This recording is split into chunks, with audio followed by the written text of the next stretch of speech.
کیا آپ نے کبھی روزہ رکھا ہے؟ اور یقیناً آپ کے ارد گرد کے لوگوں نے آپ کے اس عمل کو سراہا ہوگا، یعنی وہ یہ جانتے ہیں کہ آپ روزے میں ہیں۔ ایک مرتبہ پھر آپ تمام ناظرین جو ہمیں اس وقت دیکھ رہے ہیں، سلام قبول ہو۔ آج کا سبق بھی ہمیشہ کی طرح نہایت اہم ہے، کیونکہ آج کے سبق میں ہمارے محترم استاد ہمیں معافی اور روزے کی اہمیت کے بارے میں خداوند یسوع المسیح کی تعلیم کو سمجھنے میں ہماری مدد کریں گے۔ وہ ہمیں سکھائیں گے کہ در حقیقت روزہ کیا ہے اور ہمیں کیسا روزہ رکھنا چاہیے، کیونکہ روزہ رکھنا روحانی نظم و ضبط کا ایک اہم حصہ ہے۔ تو کیا آپ جاننا چاہتے ہیں؟ تو چلیے ہم دعوت دیتے ہیں اپنے استاد کو اور مل کر سیکھتے ہیں آج کا سبق۔ مسیح یسوع کے مبارک اور جلالی نام میں آپ سب کو سلام عرض کرتا ہوں۔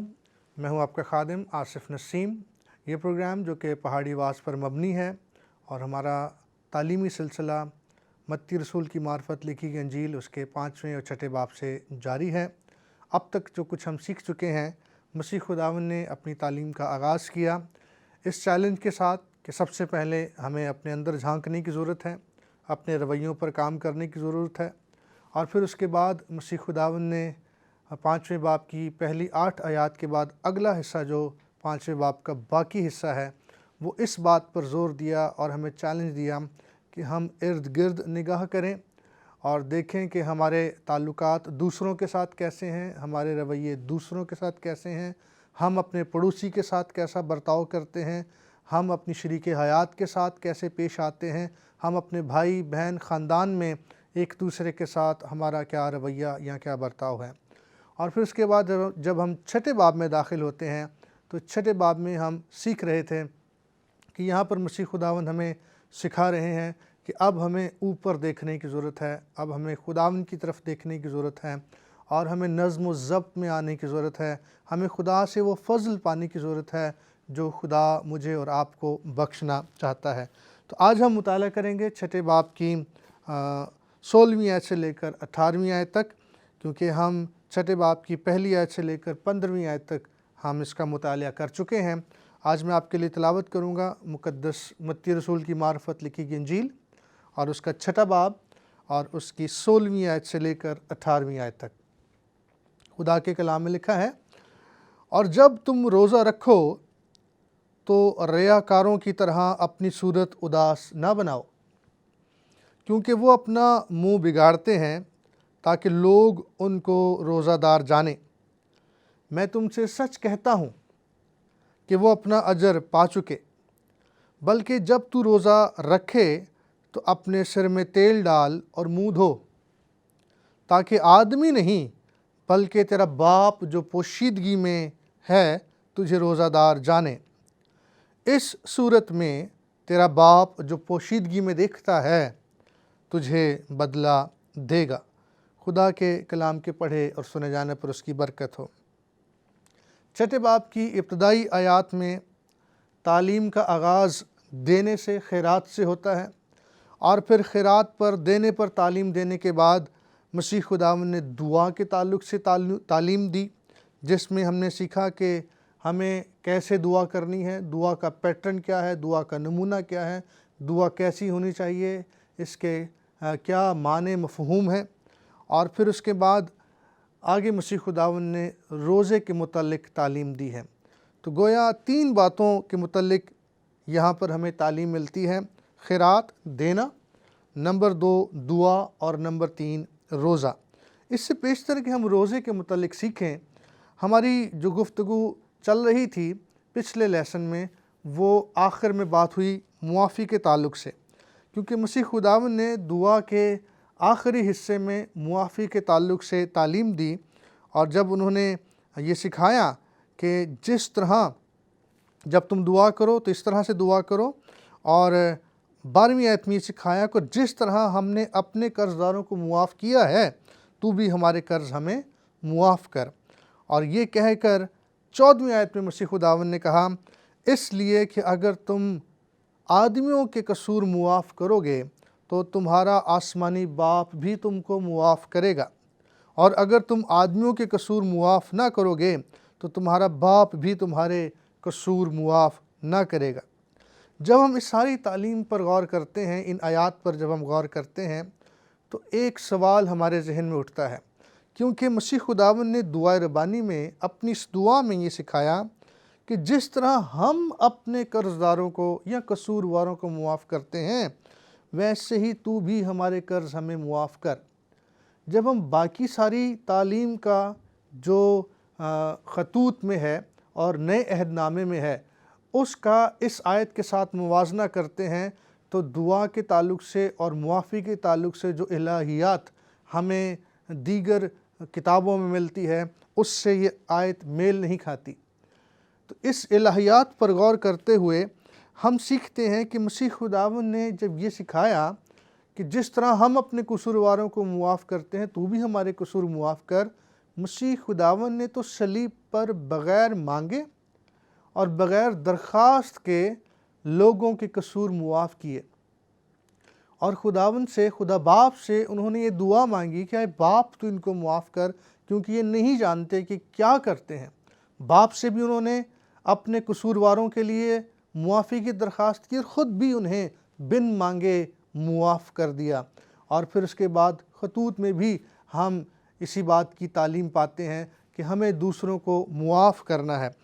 لیکن جب ہم یہاں پر معافی کے تعلق سے پڑھتے ہیں تو یہاں پر کچھ اس طرح کی کنڈیشن ہمیں ملتی ہے کہ جس طرح ہم نے اپنے قصورواروں کو معاف کیا تو بھی ہمارے قصور یا قرض ہمیں معاف کر۔ اس بات کو مزید سمجھنے کے لیے مجھے اور آپ کو متی رسول کی معرفت لکھی گئی انجیل اور اس کے 18ویں باب کی 21ویں سے 35ویں آیت کا مطالعہ کرنا ضرور ہے تاکہ ہم اس کو اور بہتر طور سے سمجھ سکیں۔ یہاں پر ہمیں مقدس پطرس ہی کا ایک سوال نظر آتا ہے جو انہوں نے مسیح خداوند سے کیا، جب انہوں نے مسیح خداوند سے کہا کہ آئے خداوند، اگر میرا بھائی میرا گناہ کرتا رہے تو میں کتنی دفعہ اسے معاف کروں؟ کیا 7 بار تک؟ یہ سوال مقدس پطرس رسول نے مسیح خداوند سے کیا متی رسول کی معرفت لکھی گئی انجیل کے 18ویں باب کی 21ویں آیت میں۔ مسیح نے اسے کیا جواب دیا؟ مسیح یسوع نے اس سے کہا، میں تجھ سے یہ نہیں کہتا کہ 7 بار بلکہ 7 دفعہ کے 70 بار تک۔ اب اس پر مختلف مفسرین کی مختلف آراء ہمیں پائی جاتی ہیں۔ مثلا ایک رائے یہ ہے، ایک خیال یہ ہے کہ جیسا مسیح نے کہا کہ میں تجھ سے یہ نہیں کہتا کہ 7 بار بلکہ 7 دفعہ کے 70 بار، یعنی کہ 70 بار جیسا لکھا ہے ویسا ہی ہے، 7 کے 70 بار تک ہمیں معاف کرنا چاہیے۔ ایک خیال یہ ہے۔ دوسرا خیال یہ ہے کہ 7 کے 70 بار سے مراد یہ ہے کہ 7 کو 70 سے جو ضرب دیا جائے تو جو جواب آئے اتنی دفعہ ہمیں معاف کرنے کی ضرورت ہے۔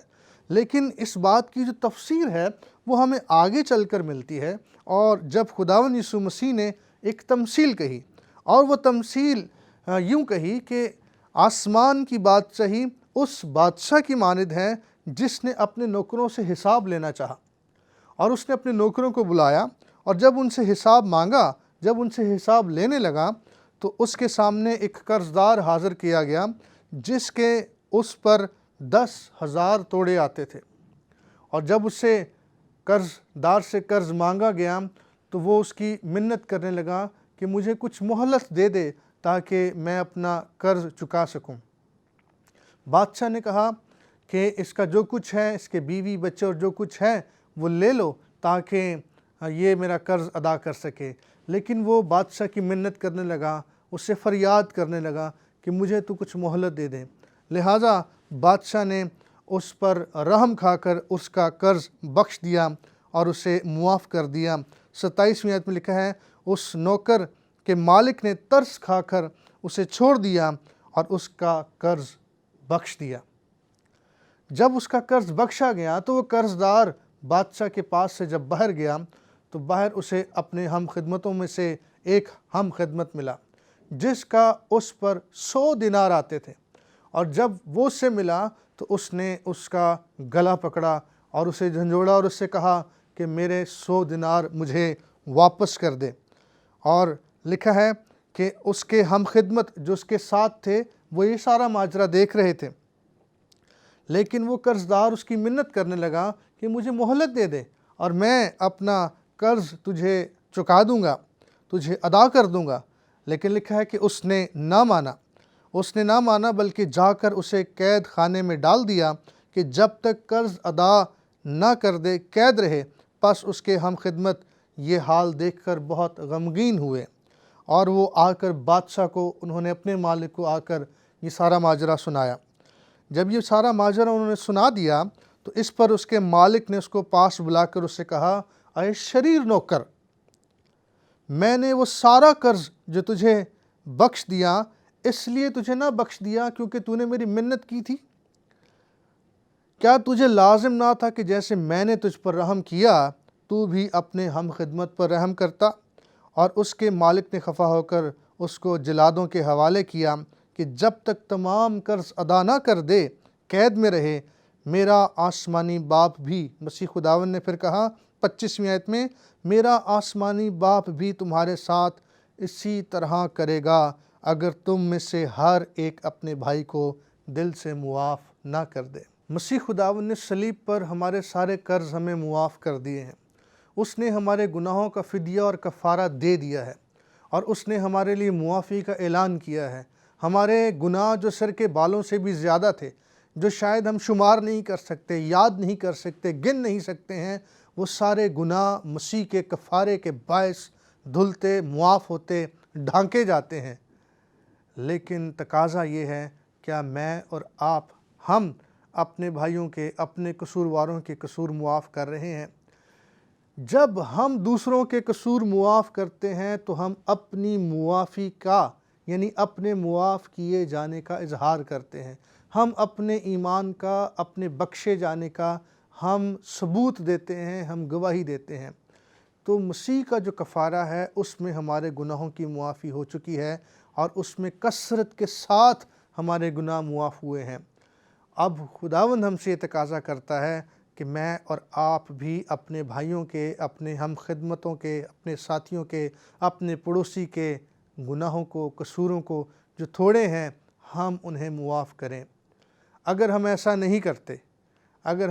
کرتے تو ہم قصوروار ٹھہرتے ہیں، کیونکہ مسیح خداوند نے کہا، میرا آسمانی باپ بھی تمہارے ساتھ اسی طرح کرے گا اگر تم میں سے ہر ایک اپنے بھائی کو دل سے معاف نہ کرے۔ اس شخص نے اپنے قصور تو بخشوا لیے، لیکن اپنے ہم خدمت کے قصور، اس کا قرض وہ معاف نہ کر سکا۔ تو تب میں اور آپ گنہگار ٹھہرتے ہیں، تب ہم پر یہ الزام ہے کہ ہم خدا کے حضور میں کبھی معافی نہ پائیں گے اگر ہم اپنے بھائیوں کے قصور معاف نہ کریں گے۔ اور اسی سبب سے مسیح خداوند نے مجھے اور آپ کو سکھایا کہ اگر تم آدمیوں کے قصور معاف کرتے ہو تو بلا شبہ تم معاف کیے گئے شخص ہو۔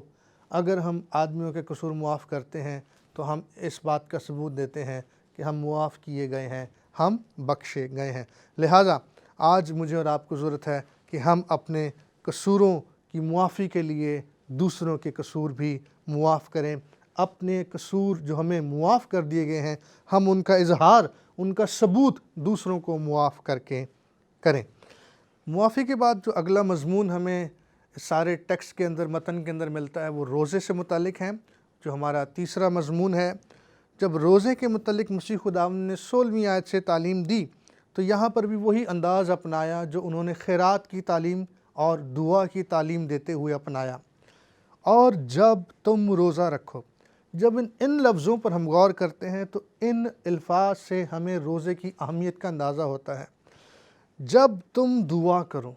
آج کلیسیاؤں میں دعا پر ضرور تعلیم دی جاتی ہیں، دعا کی اہمیت کو بتایا جاتا ہے، اور دعا کے لیے ایک دن مخصوص کیا جاتا ہے۔ شاید کلیسیاؤں میں، بلکہ یقیناً مجھے کہنا چاہیے کہ چرچز کے اندر، کلیسیاؤں کے اندر ہفتے میں ایک دن دعائیہ میٹنگ رکھی جاتی ہیں، اور عام طور پر ہم بھی اپنی زندگی کا موازنہ کریں تو ہم بھی ہر روز دعا کرتے ہیں، اور بعض کلیسیاؤں میں تو مارننگ پریئر ہر روز ہوتی ہے اور صبح کی ڈیووشن کی جاتی ہے۔ تو دعا کی اہمیت پر بہت زور ہے، اور ہم دعا کرتے ہیں کلیسیاؤں میں، خاندانوں میں، شخصی طور پر۔ تو دعا کے تعلق سے جب ہم بات کرتے ہیں تو مسیح خداوند نے کہا، اور جب تم دعا کرو، اور یہی الفاظ مسیح خداوند نے روزے کے لیے بھی کہے، اور جب تم روزہ رکھو۔ لیکن جب ہم دعا اور روزے کا آپس میں موازنہ کرتے ہیں تو روزہ کلیسیاؤں سے، خاندانوں سے، ہماری شخصی زندگی سے روزے کی اہمیت اور روزے کی مشق جاتی رہی ہے، اور ہم روزے کی اہمیت کو کھو رہے ہیں، وہ کم ہوتی چلی جا رہی ہے، جبکہ مسیح خداوند نے دعا اور روزے دونوں کو مساوی اور برابر رکھ کر تعلیم دی ہے، اور اسی کے ساتھ پیرالل مسیح نے خیرات پر بھی، یہ دینے کے تعلق سے بھی تعلیم دی ہے۔ تو لہٰذا جتنی اہمیت آج دعا کی ہے اتنی ہی اہمیت روزے کی ہے، اسی قدر روزہ بھی اہم ہے، کیونکہ مسیح خداوند نے دونوں کو مساوی درجہ بخشا ہے، اور جب تم دعا کرو اور جب تم روزہ رکھو، تو لہٰذا روزہ جو ہے وہ بھی ہماری زندگیوں میں بڑا اہم ہونا چاہیے۔ اور اس کے تعلق سے بھی مسیح خداوند نے موازنہ پیش کیا ہے، کیونکہ یہاں پر بھی مسیح نے کہا جب تم روزہ رکھو تو ریاکاروں کی طرح، اور وہاں پر بھی دعا کے تعلق سے، خیرات کے تعلق سے بھی مسیح خداوند نے ریاکاروں سے موازنہ کیا ہے، فقیوں اور فریسیوں سے، شرع کے عالموں سے موازنہ کیا ہے۔ تو جب ہم نے روزہ رکھنا ہے تو ہم نے ریاکاروں کی طرح روزہ نہیں رکھنا۔ مقدس لوکا کی معرفت لکھی گئی انجیل کے 18ویں باب کی 9ویں آیت سے لے کر 14ویں آیت تک کا جب ہم مطالعہ کرتے ہیں، وہاں پر مسیح خداوند نے دو لوگوں کی بابت تعلیم دیتے ہوئے کہا کہ دو شخص ہیکل میں دعا کرنے گئے، اور ایک فریسی اور دوسرا محصول لینے والا۔ فریسی کھڑا ہو کر اپنے جی میں یوں دعا کرنے لگا، اے خداوند میں تیرا شکر کرتا ہوں کہ باقی آدمیوں کی طرح ظالم، بے انصاف، زناکار یا محصول لینے والے کی مانند نہیں ہوں۔ میں ہفتے میں 2 بار روزہ رکھتا ہوں اور اپنی ساری آمدنی پر دائیکی دیتا ہوں۔ اور اسے اپنے روزہ رکھنے پر، دعا کرنے پر اور دائیکی دینے پر بڑا فخر تھا، وہ اپنے آپ کو راست باز سمجھتا تھا۔ لیکن دوسری طرف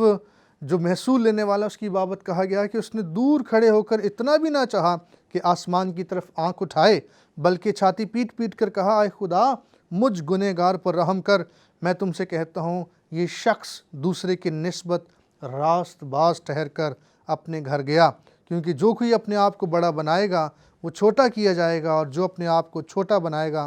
وہ بڑا کیا جائے گا۔ تو اگر ہم اپنی راست بازی پر تکیہ کرتے ہیں، اپنے روزے پر ہم بھروسہ کرتے ہیں، یا روزہ ہم دکھاوے کے لیے رکھتے ہیں، تو اس کا کوئی اجر نہیں ہے، اس کا کوئی فائدہ نہیں ہے، کیونکہ روزہ جو ہے وہ صرف اور صرف خداوند کے لیے ہے۔ اور لوکا ہی کی انجیل اس کے 3 باب کی 36ویں اور 37ویں آیت کا ہم مطالعہ کریں تو وہاں پر ایک عورت کا ذکر ہے جو عاشر کے قبیلے سے ہے، اور جس کا نام حنا ہے، جو کہ فنویل کی بیٹی ہے، اور وہ 84 برس سے بیوہ ہے، اور وہ رات دن، اس کی بابت لکھا ہے کہ وہ رات دن روزوں اور دعاؤں کے ساتھ عبادت کیا کرتی تھی۔ تو روزہ جو ہے وہ ہماری عبادت کا حصہ ہے، روزہ کے وسیلے سے ہم خدا کی عبادت کرتے ہیں، یہ روزے کی اہمیت ہے۔ لیکن آج جب ہم کلیسیاؤں میں روزے کے متعلق دیکھتے ہیں تو اس کی اہمیت کم ہوتی چلی جا رہی ہے،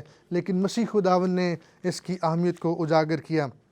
اور جب ہم روزے کے قانون یا روزے کی روح کے بارے میں مطالعہ کرتے ہیں یا دیکھتے ہیں تو اس کے متعلق ہمیں بائبل مقدس کیا تعلیم دیتی ہے۔ استثنا کی کتاب اس کے 8ویں باب کی پہلی 3 آیات کا اگر ہم مطالعہ کریں تو وہاں پر خدا شریعت دیتے ہوئے بنی اسرائیل کو اس متعلق کیا تعلیم دیتا ہے، اور وہاں پر کچھ اس طرح سے ہمیں آیات مطالعہ کرتے ہیں تو ملتی ہیں، اس نے تجھ کو عاجز کیا بھی اور تجھ کو بھوکا ہونے دیا، اور وہ من جسے نہ تو نہ تیرے باپ دادا جانتے تھے تجھ کو کھلایا، تاکہ تجھے سکھائے کہ آدمی صرف روٹی ہی سے جیتا نہ رہے گا بلکہ ہر اس بات سے جو خدا کے منہ سے نکلتی ہے۔ تو گویا خدا نے بنی اسرائیل کو بھی اس بات کا تجربہ بخشا، بھوکے ہونے دیا، عاجز ہونے دیا، تاکہ سکھائے کہ آدمی صرف روٹی ہی سے جیتا نہ رہے گا بلکہ ہر اس بات سے جو خدا کے منہ سے نکلتی ہے۔ اور اسی بات کا تجربہ حضرت موسیٰ کو بھی ہوا جب وہ پہاڑ پر دعا کرنے کے لیے گئے، اور انہوں نے وہاں پر 40 دن خداوند کی حضوری میں گزارے، اور بغیر کھائے پیے روزے کا یہی تجربہ انہوں نے وہاں پر پایا۔ اور مسیح خداوند کے زندگی کا جب ہم مطالعہ کرتے ہیں تو مسیح خداوند بھی 40 دن اور 40 رات تک بیابان میں رہے، اور انہوں نے بھی روزے میں یہ وقت گزارا، اور وہاں پر بھی جب ان پر آزمائش آئی، جب ابلیس نے انہیں یہ کہا کہ فرما کہ یہ پتھر روٹیاں بن جائیں، مسیح خداوند نے تب ہی یہی کلام جو ہے وہ کہا کہ آدمی صرف روٹی ہی سے جیتا نہ رہے گا بلکہ ہر اس بات سے جو خدا کے منہ سے نکلتی ہے۔ تو لہٰذا روزہ جو ہے وہ ہماری روحانی زندگی کے لیے، ہماری روحانی زندگی کی کنجی ہے جو ہمیں مضبوط کرتی ہے اور ہمیں نظم و ضبط میں لاتی ہے، اور روزہ ہے جو ہماری روحانی طاقت کو بڑھاتا ہے، ہمیں صحت مند کرتا ہے روحانی طور پر، ہمیں روحانی طور پر توانا، مضبوط اور گہرا اور منظم کرتا ہے۔ افسس کے ایمانداروں کو پولس رسول یہ تعلیم دیتا ہے کہ تم باطنی انسانیت میں بہت ہی زوراور ہو جاؤ۔ تو باطنی انسانیت میں زوراور ہونے کے لیے روزہ ایک اہم اور بنیادی مشق ہے جس کو عمل میں لا کر ہم باطنی انسانیت میں روحانی طور پر مضبوط اور گہرے اور زوراور ہو سکتے ہیں۔ اور اسی حوالے سے پولس رسول کرنتھس کے ایمانداروں کو بھی تعلیم دیتا ہے۔ اگر آپ اس کا دوسرا کرنتھیوں کا خط اس کا 4 اور 5واں باب اس کا مطالعہ کریں تو وہاں پر روحانی طور پر، روحانی زندگی کے تعلق سے باطنی اندرونی شخصیت کو دریافت کرنے اور اس کے بارے میں پولس رسول تعلیم ہمیں دیتا ہے۔ اور نہ صرف روحانی طور پر روزہ بلکہ کچھ ڈاکٹرز کا یہ بھی کہنا ہے کہ روزہ جسمانی طور پر بھی ہمیں صحت مند کرتا ہے، جسمانی طور پر بھی ہمیں نظم و ضبط میں لاتا ہے۔ روزہ رکھ کر ہم جسمانی طور پر بھی صحت مند ہو سکتے ہیں، کیونکہ روزہ رکھنے کے سبب سے ہمارا نظام انہضام ریسٹ کرتا ہے، سو جاتا ہے اور یہ ریفریش ہوتا ہے۔ اس لیے جسمانی طور پر بھی روزہ ہمارے لیے بہت اہم ہے۔ لہٰذا خواہ خیرات ہو، خواہ دعا ہو یا روزہ ہو، وہ ہم نے خداوند کے لیے رکھنا ہے، اور پھر اس کے بعد یہ باطنی اور روحانی انسانیت میں مضبوط، گہرا اور زوراور اور قدآور اور صحت مند ہمیں بناتا ہے۔ اور نہ صرف روحانی بلکہ جسمانی طور پر بھی یہ ہمیں نظم و ضبط میں لاتا ہے اور خداوند کی حضور ہمیں مقبول کرتا ہے اور اجر بنانے کے لائق کرتا ہے۔ آج مجھے اور آپ کو ضرورت ہے کہ ہم روزے کے متعلق اس پر غور کرتے ہوئے ہم اسے اپنی زندگی میں دوبارہ سے ریوائیو کریں، اور روزے پر میں اور آپ اپنی زندگی میں عمل پیرا کرتے ہوئے ہم خداوند کی اور زیادہ قربت کو، اور زیادہ نزدیکی کو پائیں، اور روحانی اور جسمانی دونوں اعتبار سے ہم مضبوط ہوتے جائیں، گہرے ہوتے جائیں، اور خداوند کے تعلق میں اور زیادہ ہم ترقی کرتے چلے جائیں۔ میرا ایمان ہے کہ آج کی ساری تعلیم سے آپ نے ضرور برکت پائی ہے۔ اس وقت میں آپ سے اجازت چاہتا ہوں۔ خدا حافظ۔ جی ناظرین، آج کے اس سبق سے اگر تو آپ جان چکے ہیں کہ آپ معاف کیے گئے شخص ہیں، تو آپ کو دیکھنا یہ ہے کہ آپ دوسروں کو کیسے معاف کر رہے ہیں۔ اسی بات کے ساتھ اگلے سبق تک کے لیے ہمیں اجازت دیجیے، پھر آپ سے ملاقات ہوگی، تب تک کے لیے خدا حافظ۔ آج کے سبق کا سوال نمبر 1، جس طرح ہم اپنے قرض داروں کو معاف کرتے ہیں، تو ہمارے قرض ہمیں معاف کرے۔ المسیح کی یہ تعلیم ہماری روحانی ترقی کے لیے کیوں ضروری ہے؟ متی کی انجیل اس کے 6 باب اس کی 12 آیت کو پڑھ کر جواب دیں۔ سوال نمبر 2، یسوع المسیح نے حضرت پطرس کو اپنے بھائی کو کتنی مرتبہ معاف کرنے کے لیے کہا؟ تفصیل کے ساتھ جواب دیں۔ سوال نمبر 3، اگر سب چیزیں خداوند یسوع المسیح نے صلیب پر اپنی موت سے مکمل کر دیں تو پھر ہم دوسروں کو کیوں معاف کرتے ہیں؟ سوال نمبر 4، خیرات، معافی اور روزہ رکھتے وقت ہم کس طرح سے یسوع المسیح کی راست بازی کو ظاہر کر سکتے ہیں جو دوسروں کی راست بازی سے مختلف ہو؟